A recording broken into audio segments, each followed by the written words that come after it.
গল্পের নাম অন্তিম যাত্রী, একটি ভয়ঙ্কর যাত্রার কাহিনী। অধ্যায় ১। শেষ বাস। রাত ৯টা ৪৫। কলকাতার এসপ্ল্যানেড বাস স্ট্যান্ড। শীতকাল, ডিসেম্বর মাস।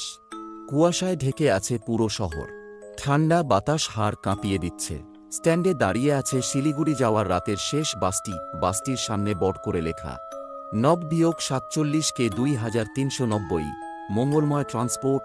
ড্রাইভার হরিপদবাবু, প্রায় ২০ বছরের অভিজ্ঞ, আর কন্ডাক্টর বিশু, সদ্য চাকরিতে ঢুকেছে। যাত্রী সংখ্যা মোট ৯ জন। সবাই আলাদা আলাদা সিটে বসেছে, যেন কারো সঙ্গে কেউ পরিচিত নয়। একজন ছিল চাকুরিজীবী, নাম দীপেন ঘোষ। একটি পরিবার, বাবা, মা ও এক ১০ বছরের ছেলে। কলেজের ৩ বন্ধু, তানিয়া, শুভ ও রাহুল। আর এক বৃদ্ধ মহিলা, যার মুখ একবারেই বিমূর্ত, চোখে চশমা, হাতে একটি পুরনো থলি। বাস ছাড়ল রাত ১০টায়। রাস্তা নিস্তব্ধ, মাঝে মাঝেই কুয়াশা গিলে নিচ্ছে হেডলাইটের আলোকে। প্রথম ১ ঘণ্টা কেটে গেল নির্ভেজাল। তানিয়া জানালার পাশে বসে বাইরের অন্ধকারের দিকে তাকিয়েছিল। হঠাৎ সে দেখতে পেল রাস্তার পাশে দাঁড়িয়ে আছে একজন মহিলা। সাদা শাড়ি, খোলা চুল, হাত তুলে যেন কিছু একটা বলতে চাইছে। তানিয়া চমকে উঠে বলল, শুভ।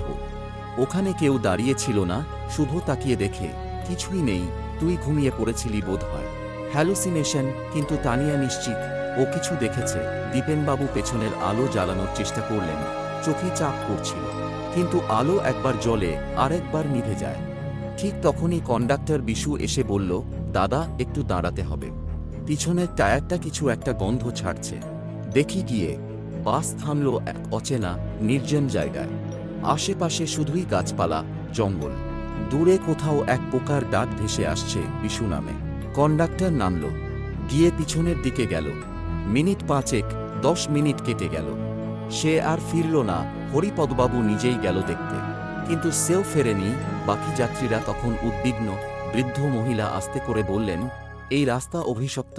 প্রতি বছর এই ডিসেম্বরের রাতেই কারা যেন হারিয়ে যায়। তানিয়া উঠে দাঁড়াল। এটা কি হচ্ছে? কেউ কোথাও নেই।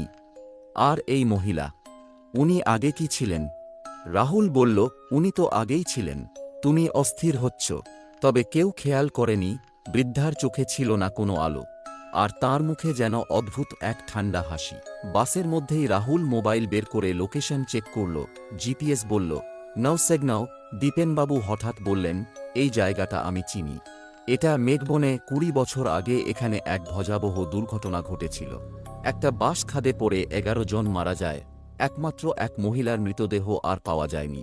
তানিয়া জিজ্ঞেস করল, কিন্তু সেটা তো কাকতালীয়, তাই না?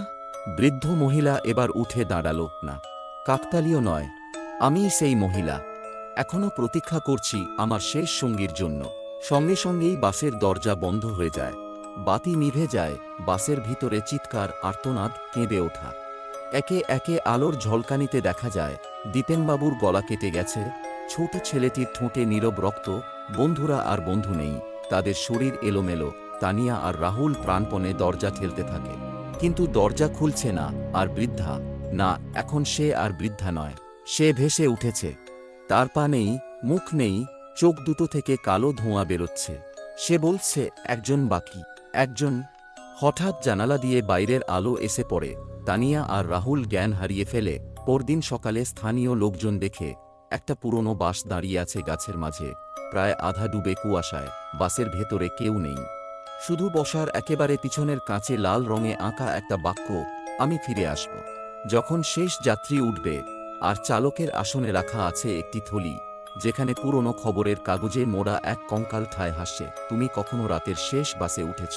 পরের বার উঠলে একবার জানালা দিয়ে তাকিয়ে দেখো, হয়তো কেউ ডাকছে। আশা করি তোমাদের এই গল্পটি ভালো লেগেছে। ভালো লেগে থাকলে চ্যানেলটিকে সাবস্ক্রাইব করে দিও। দেখা হচ্ছে আবার পরের গল্পতে।